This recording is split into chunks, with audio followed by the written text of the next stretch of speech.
So, magandang buhay po sa ating lahat. This is G. Franco, Heart of Olonga po na bumabati na magandang buhay kahit alam natin na napakahirap ang buhay. Ayan guys, for today's video po ay makakita natin sa video ang aking pamangkin. Siya po si Melgar Acosta, Iga for short.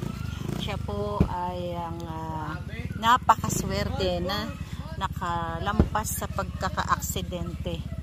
Talagang second life na po na yung tricycle po na dinadala niya ay nabangga ng truck way back I think 2 years ago. Tapos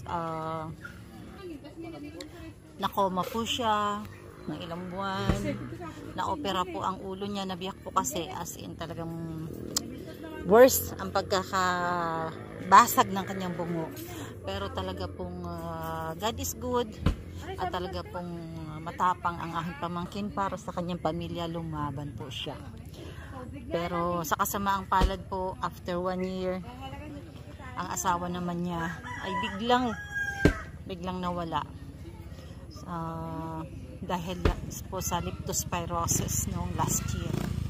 Talagang yun po siguro ang layunin ng Panginoon na buhayin siya dahil meron pa siyang mas matinding pagsubok nagagampanan sa buhay, katulad kasama ang kanyang mga anak. Kung makikita nyo po, nandyan ang kanyang 2 anak. Yung isa nga po dyan ay nilalagnat nung time na yan. At yun nga po ang inilalapit ko kay Sir Ruel Lipat na magkaroon sila ng pangkabuhayan. Kasi nga po, ang ate at kuya ko ay lahat ay seniors na. Ang papa nila ay 79 years old na patuloy na nagtatrabaho bilang jeepney driver dito sa Olongapo para lang po masuportahan ang kanyang mga apo. At yan nga po ang kanyang anak na lumalaban sa buhay. So ayan po, at kung makikita nyo ang nililinis niya, yan ang pinaplano na pagtatayuan ng kanilang maliit na negosyo, barbecue o gulayan, kung ano man po ang kaya nilang gawin. So, ayan po, at ang mga ate ko naman at kuya ay very supportive para po bumangon sila sa kanilang pagkakadapa. Ang hirap po ng ganun.